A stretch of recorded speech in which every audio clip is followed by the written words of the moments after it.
ನಮಸ್ತೆ friends, good food land ಚಾನಲ್ಗೆ ನಿಮಗೆಲ್ಲರಿಗೂ ಆತ್ಮೀಯ ಸ್ವಾಗತ.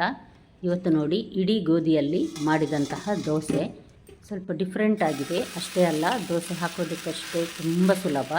ನೋಡಿ, ಕೈಯಲ್ಲಿ ಸಹ ಅಭ್ಯಾಸ ಇದ್ದವ್ರು ಹಾಕ್ಕೊಳ್ಬೋದು ಅಥವಾ ಸೌಟಲ್ಲಿ ಸಹ ದೋಸೆ ಹಾಕ್ಕೊಳ್ಬೋದು. ಅಷ್ಟು ಚೆನ್ನಾಗಿ ಬರ್ತದೆ ಈ ದೋಸೆ. ಕ್ರಿಸ್ಪಾಗಿ ಸಹ ಮಾಡ್ಬೋದು ಮತ್ತು ಸಾಫ್ಟಾಗಿ ಸಹ ಈ ದೋಸೆಯನ್ನು ಮಾಡ್ಕೊಳ್ಬಹುದು. ನೀವಿನ್ನೂ ನನ್ನ ಚಾನಲ್ ಗುಡ್ ಫುಡ್ ಲ್ಯಾಂಡನ್ನು ಸಬ್ಸ್ಕ್ರೈಬ್ ಮಾಡಿಲ್ಲ ಅಂದರೆ ದಯವಿಟ್ಟು ಸಬ್ಸ್ಕ್ರೈಬ್ ಮಾಡಿ, ಹಾಗೂ ನಿಮ್ಗೆ ಇಷ್ಟ ಆದರೆ ಲೈಕ್ ಬಟನನ್ನು ಪ್ರೆಸ್ ಮಾಡಿ ಮತ್ತು ಫ್ಯಾಮಿಲಿ ಫ್ರೆಂಡ್ಸ್ಗೆ ಶೇರ್ ಮಾಡೋದನ್ನು ಖಂಡಿತ ಮರಿಬೇಡಿ. ನೋಡಿ, ಇದಕ್ಕೆ ನಾನಿಲ್ಲಿ 1 ಗ್ಲಾಸಿನಷ್ಟು ಇಡೀ ಗೋಧಿ ತೆಗೆದುಕೊಂಡಿದ್ದೇನೆ. ಇದಕ್ಕೊಂದು 3/4 ಲೋಟದಷ್ಟು ಬೆಳ್ತಿಗೆ ಅಕ್ಕಿ, ಯಾವುದೇ ಬೆಳ್ತಿಗೆ ಅಕ್ಕಿಯನ್ನು ಹಾಕ್ಕೊಳ್ಬಹುದು. ಅದೇ ರೀತಿ ಒಂದು ದೊಡ್ಡ ಟೇಬಲ್ ಸ್ಪೂನ್ನಲ್ಲಿ 1.5 ಟೇಬಲ್ ಸ್ಪೂನ್ನಷ್ಟು ಮೆಂತೆಕಾಳು. ಮೆಂತೆಕಾಳನ್ನು ನಾನು ಸಪ್ರೇಟಾಗಿ ತೊಳೆದು ನೆನೆಯಲಿಕ್ಕೆ ಹಾಕ್ತೇನೆ. ಅದೇ ರೀತಿ ಗೋಧಿ ಮತ್ತು ಅಕ್ಕಿಯನ್ನು 3-4 ಸಲ ಚೆನ್ನಾಗಿ ತೊಳೆದು ನಂತರ ಇದನ್ನೊಂದು 6 ಗಂಟೆ ನೆನೆ ಹಾಕಬೇಕು.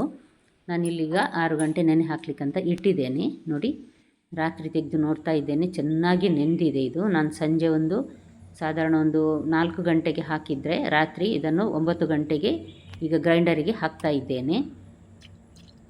ಮತ್ತು ಮೆಂತೆಯ ನೀರನ್ನು ಸಹ ಹಾಕಿದ್ದೇನೆ. ನಾನು ನೀರನ್ನು ಚೆಲ್ಲಿಲ್ಲ, ಅದಕ್ಕೋಸ್ಕರ ಸಪ್ರೇಟಾಗಿ ನಾನು ನೆನೆಸಿದ್ದು. ಈಗ ನೋಡಿ, ಗ್ರೈಂಡರಿಗೆ ಹಾಕಿ ಸಾಧಾರಣ 1.5 ಲೋಟದಷ್ಟು ನೀರನ್ನು ಹಾಕಿ ನಾನಿಲ್ಲಿ ಇದನ್ನೀಗ ನುಣ್ಣಗೆ ರುಬ್ಬಲಿಕ್ಕೆ ಹಾಕಿದ್ದೇನೆ. ನೋಡಿ, ಇದು ತುಂಬ ನುಣ್ಣಗಂತ ಆಗೋದಿಲ್ಲ, ನುಣ್ಣಗಾಗ್ತದೆ. ಆದರೂ ನೋಡುವಾಗ ಸ್ವಲ್ಪ ತರಿ ಇದ್ದಾಗೆ ಕಾಣ್ತದೆ. ನೋಡಿ, ನಾನೀಗ ತೋರಿಸ್ತಾ ಇದ್ದೇನೆ ನಿಮಗೆ. ನೋಡಿ, ಆದರೆ ಚೆನ್ನಾಗಿ ನುಣ್ಣಗಾಗಿದೆ. ಇಷ್ಟು ದಪ್ಪ ಇದ್ರೇ ದೋಸೆಗೆ ಒಳ್ಳೆಯದಾಗೋದು ಸಹ. ಇದನ್ನೀಗ ನಾನು ಒಂದು ಪಾತ್ರೆಗೆ ಹಾಕಿದ್ದೇನೆ. ಇದನ್ನು ಮುಟ್ಟುವುದಿಲ್ಲ ನಾನು, ತೆಗೆದದನ್ನು ಒಂದು ಸಲ ಮಿಕ್ಸ್ ಮಾಡಿ ಇಟ್ಟಿದ್ದೇನೆ. ಇದು ಕಲ್ಲು ತೊಳೆದ ನೀರು. ಇದೆರಡನ್ನು ನಾನು ಹಾಗೆಯೇ ಇಟ್ಟಿರ್ತೇನೆ. ಬೆಳಿಗ್ಗೆ ನೀರು ಕಡಿಮೆ ಇದ್ದರೆ, ದೋಸೆ ಹಿಟ್ಟು ದಪ್ಪ ಏನಾದರೂ ಇದ್ದರೆ ಆಗ ಹಾಕ್ಕೊಳ್ಬಹುದು. ಅದಕ್ಕೋಸ್ಕರ ಈಗ ಇದನ್ನು ಫರ್ಮೆಂಟ್ ಆಗಲಿಕ್ಕೆ ಇಡಬೇಕು. ಆದರೆ ಇದು ಹುಳಿ ಆಗಬಾರ್ದು ಅನ್ನುವ ಒಂದು ಕಾರಣಕ್ಕೆ ನಾನಿಲ್ಲಿ ಅಗಾಲ ಪಾತ್ರೆಗೆ ನೀರು ಹಾಕಿದ್ದೇನೆ. ಆ ನೀರಿನ ಮೇಲೆ ಇಡೀ ಗೋಧಿಯ ಈ ಬ್ಯಾಟರನ್ನು ನಾನಿಲ್ಲಿ ಇಟ್ಟಿದ್ದೇನೆ. ಮುಚ್ಚಳ ಮುಚ್ಚಿ ಇಡೀ ರಾತ್ರಿ ಹೀಗೆ ಇರಲಿ. ಹುಳಿ ಬಾರಬಾರ್ದು ಅನ್ನುವ ಒಂದೇ ಕಾರಣಕ್ಕೆ ನೀರಿನ ಮೇಲೆ ಇಟ್ಟಿದ್ದೇನೆ ನಾನು. ಇಲ್ಲಾಂದರೆ ದೋಸೆ ಹುಳಿ ಆಗ್ತದೆ. ಅದಕ್ಕೋಸ್ಕರ ನೋಡಿ, ಮರುದಿನ ಬೆಳಗ್ಗೆ ನಾನು ತೆಗೆದು ನೋಡ್ತಾ ಇದ್ದೇನೆ. ನೋಡಿ, ಇದನ್ನು ಈಗ ನಾನು ಇದಕ್ಕೆ ತೆಗೆದು ತುಂಬ ದಪ್ಪ ಇದೆ ಅನಿಸಿದರೆ ನಾವು ಕಲ್ಲು ತೊಳೆದ ನೀರಿದೆ ನೋಡಿ, ಅದನ್ನು ನಾನೀಗ ಸೇರಿಸ್ತೇನೆ. ಅದೇ ರೀತಿ ರುಚಿಗೆ ತಕ್ಕಷ್ಟು ಉಪ್ಪು, ಸಾಧಾರಣ 1 ಟೇಬಲ್ ಸ್ಪೂನ್ನಷ್ಟು ನಾನು ಇದಕ್ಕೆ ಹಾಕಿದ್ದೇನೆ. ಈಗ ನಂತರ ನೋಡಿ ಹಾಕ್ಕೊಳ್ಬಹುದು, ಅದು ಸರಿಯಾಗ್ತದೆ ಅಷ್ಟೇ. ಇದನ್ನೊಂದು ಸಲ ಚೆನ್ನಾಗಿ ಮಿಕ್ಸ್ ಮಾಡುವ. ಸೋಡಾ ಅಥವಾ ಏನು ಹಾಕುವ ಅಗತ್ಯವೇ ಇಲ್ಲ ಇದಕ್ಕೆ. ಈಸ್ಟ್ ಸಹ ಅಗತ್ಯ ಇಲ್ಲ. ಅಷ್ಟು ಚೆನ್ನಾಗಿ ತುಂಬ ಸಾಫ್ಟಾದ ದೋಸೆ ರೆಡಿ ಆಗ್ತದೆ. ಅಷ್ಟೇ ಅಲ್ಲ, ರುಚಿಯಂತೂ ತುಂಬ ರುಚಿಯಾಗಿರ್ತದೆ ಇದು. ಈಗ ಸ್ವಲ್ಪ ನೀರು ಹಾಕ್ತೇನೆ, ತುಂಬ ದಪ್ಪ ಕಾಣ್ತದೆ. ಅದಕ್ಕೋಸ್ಕರ ಪೂರ ನೀರು ನಾನು ಹಾಕ್ತಾ ಇಲ್ಲ. ಸ್ವಲ್ಪ ನೀರು ಹಾಕಿ ಚೆನ್ನಾಗಿ ಒಂದು ಸಲ ಮಿಕ್ಸ್ ಮಾಡಿ ನಂತರ ಸೀದಾ ದೋಸೆಯೇ ಹಾಕೋದು ನಾವೀಗ. ನೋಡಿ, ಇಷ್ಟು ದಪ್ಪ ಬೇಕು. ನೋಡಿ, ತುಂಬ ತೆಳು ಸಹ ಆಗಬಾರ್ದು. ಇದೀಗ ದಪ್ಪ ಇದೆ ನೋಡಿ. ಸರಿ, ಕಾವಲಿಯನ್ನು ನಾನೀಗ ಬಿಸಿಯಾಗಲಿಕ್ಕೆ ಇಟ್ಟಿದ್ದೇನೆ. ಇದನ್ನು ಮಧ್ಯಮ ಉರಿಯಲ್ಲಿ ಇಟ್ಟಿದ್ದೇನೆ ನಾನೀಗ, ಮೀಡಿಯಮ್ ಹೀಟಲ್ಲಿ. ನೋಡಿ, ಈಗ ಒಂದು ದೋಸೆ ಹಾಕ್ತಾ ಇದ್ದೇನೆ ನಾನು.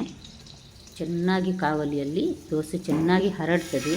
ಯಾವುದೇ ರೀತಿ ಕಚ್ಚಿ ಹಿಡಿಯುವುದಿಲ್ಲ. ಎಣ್ಣೆ ಹಾಕದಿತ್ತು.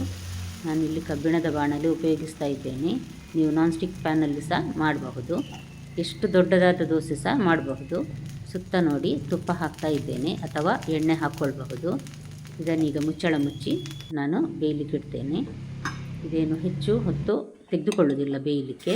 ಈಗ ನೋಡಿ, ನಾನೊಂದು ಸೌಟನ್ನು ಹಾಕಿ ಕೈಯಲ್ಲಿ ಸ್ಪ್ರೆಡ್ ಮಾಡ್ತಾ ಇದ್ದೇನೆ. ನೋಡಿ, ಕೈಯಲ್ಲಿ ಸಹ ಅಭ್ಯಾಸ ಇದ್ದವ್ರು ಮಾಡ್ಕೊಳ್ಬೋದು, ಇಲ್ಲಾಂದರೆ ಬೆರಳಿಗೆ ಬಿಸಿ ತಾಗ್ಬೋದು. ಹಾಗಾಗಿ ಸೌಟಲ್ಲಿ ಮಾಡೋದೇ ಒಳ್ಳೆಯದು. ಕೈಯಲ್ಲಿ ಮಾಡಿದರೆ ಸ್ವಲ್ಪ ದಪ್ಪಾಗಿ ಸಾಫ್ಟಾಗಿ ಬರ್ತದೆ. ಸೌಟಲ್ಲಿ ತಿರುಗಿಸಿದ್ದು ತುಂಬ ಕ್ರಿಸ್ಪಾಗಿ ಬರ್ತದೆ. ಮೇಲ್ಗಡೆ ತುಪ್ಪ ಹಾಕ್ಕೊಳ್ಳೇಬೇಕಂತೇನಿಲ್ಲ, ನಾನು ಮಾತ್ರ ಹಾಕ್ತೇನೆ. ನೋಡಿ, ಒಂದು ಕ್ರಿಸ್ಪಾದ ದೋಸೆ ರೆಡಿ ಆಯಿತು. ಇದನ್ನೊಂದು ಸಲ ಉಲ್ಟ ಹಾಕಿ ಸ್ವಲ್ಪ ಬೇಯಿಸುವ. ಸ್ವಲ್ಪ ಬಣ್ಣ ಕೆಂಪಗೆ ಬರುವಾಗ ತೆಗೆದು ನಂತರ ಸವಿಯಲು ಕೊಟ್ಟರೆ ರುಚಿಯಾದ ಗೋಧಿ ದೋಸೆ ರೆಡಿ ಆಯಿತು. ಮನೆಯಲ್ಲೊಮ್ಮೆ ಖಂಡಿತ ಟ್ರೈ ಮಾಡಿ ನೋಡಿ. ನಾಳೆ ಇನ್ನೊಂದು ಹೊಸ ರೆಸಿಪಿಯೊಂದಿಗೆ ನಿಮ್ಮನ್ನು ಮತ್ತೆ ಭೇಟಿ ಆಗ್ತೇನೆ. ನೋಡಿದ ಎಲ್ಲ ವೀಕ್ಷಕರಿಗೆ ಧನ್ಯವಾದ.